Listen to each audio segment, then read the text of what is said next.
Today, I get to spend some time with the founder of Huel, Julian Hearn. Huel is one of the fastest growing UK businesses with annual turnover of £45 million and growing. I chat to Julian about the highs and lows of his entrepreneur journey to date, including exiting his first business for a multi-million-pound sum to knowing when to let go and wrap up a business. Huel is well on its way to being a billion-dollar company, so I find out what makes Julian a success. So this is where we have all our big meetings, whenever we do our hands meeting. This is some of our nice product up on the wall here. Just show you a little history lesson. This is our first pouch. So it was stuck on labels, very sort of minimal viable product, off the shelf bag. So you can see it's evolved into this. So this is a custom pouch now. It's laser cut at the top, so it tears really nicely. This seal, never used the seal before. Now this seals perfectly, even when you get powder in it. Oversized logo, which is perfect for Instagram and social media. We've got these side gussets on the side, so it sort of stands better, fits in your cupboard a lot easier. We had to measure loads of kitchen cupboards to make sure we could get it in there. You can see how crumply it gets, how bad it is. The seal doesn't, even there, it's not even been opened yet, it still doesn't seal. Just not very good quality. So I spent ages and ages and ages trying to find a manufacturer to make something that was better quality, and that's what we ended up with. It's very cool. And this is just a few of our other products. This is our ready to drink product, which we released at Christmas. Who does all the branding and design? Is that an agency that does that? We had a freelance guy that did this for us, so I actually found a guy, and I think he was on Dribble that I found him. Really? Yeah, found a guy, he was based in Turkey, spent half his time in LA, and I just liked the stuff that he'd done. I came up with the name Huel, and it wasn't our favourite name to start with. Really? No. And, what was some of the original? Go on, you have to tell us. I can't tell, they're too embarrassing. So, yeah, but then when he first did the designs, he did about 3 different versions. Right. And when he saw it, he just thought, that looks right. So it's weird how a word can look right. So it just looked right. And so when we started seeing it, just went, that's the one. It made it perfectly clear, so we've stuck with that. All our products are based on the same 6 main ingredients. So it's oats, flaxseed, pea and rice proteins, and coconut and sunflower. They're the 6 core ingredients. Plus we add a vitamin blend for any vitamins that we're missing from those 6 natural ingredients. And they make up the shortfall, and that basically makes all of our products roughly. This RTD's got a few more tweaks, and the bar is a snack version, so it's convenient. Does that fill you for the same amount of time? This is 250 calories, that's 400 calories, so not quite. This is more snacky. Cool. But yeah, basically the same sort of stuff. Soundstripe.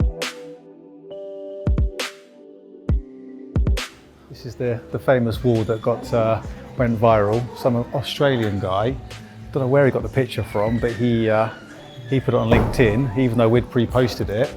And I think it got over 1 million views. Was the bottom bit in it? Yeah, unfortunately the logo is very small. So we didn't really get any credit from it really at all, but I think some people were quite anti it. It's it's emotional language, but of course it makes it memorable. Because it's only one of our values, but it's the one that everybody remembers. So that's why we blew that one up.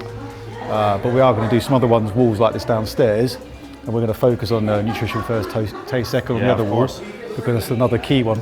Do you ever get people that that you've hired that aren't the right cultural fit? We have had a couple of times, but hard, in general, right? You interview it's someone super for an hard. hour But what we do, I think we've got quite a good process. What we do, we've got 2 internal recruiters. Right.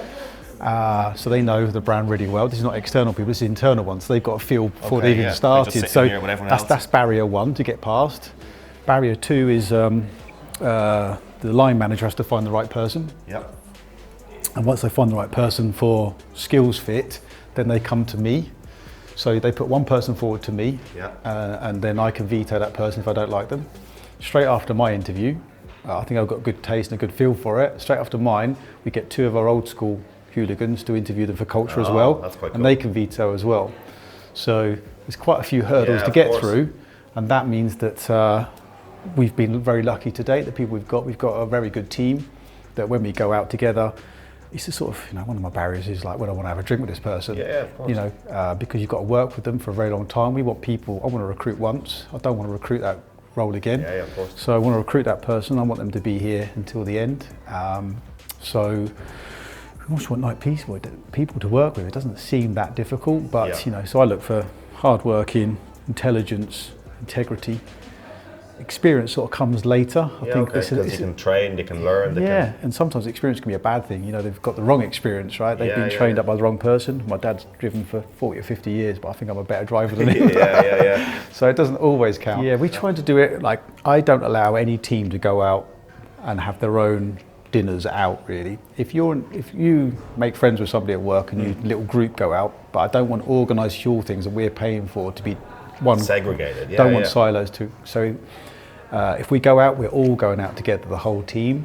So we just had our 4th birthday. We went away. We stayed at a very nice hotel, sort of, and we all went together. So that was how that was done. The American team did their own thing. The European did their own thing. But all together. Yeah.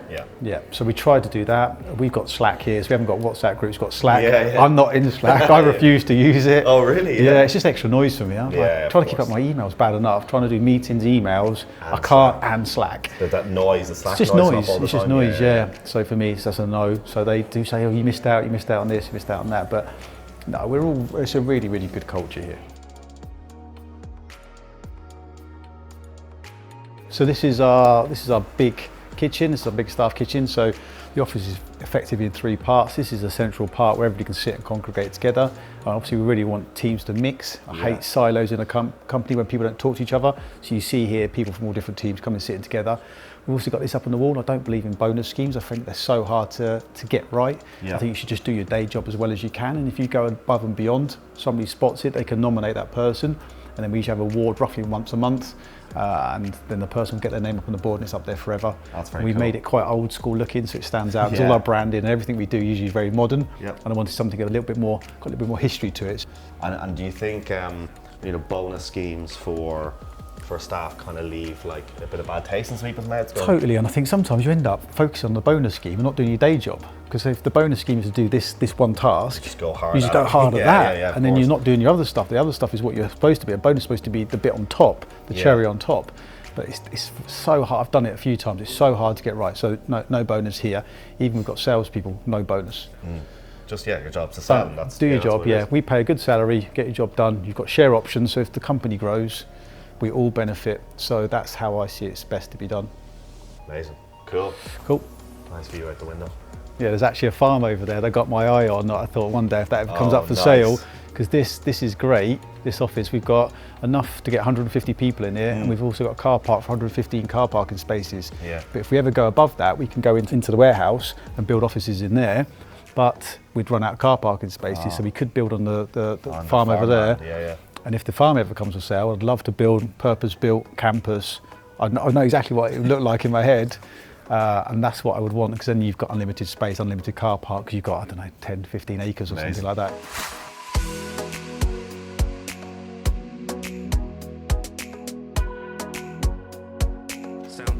Is the personal trainer comes in like evening times or is it lunchtime? No, it's lunch times because we're going to have some showers put in the corner there. Oh, right, we haven't got those done yet. So lunch times is when he comes in.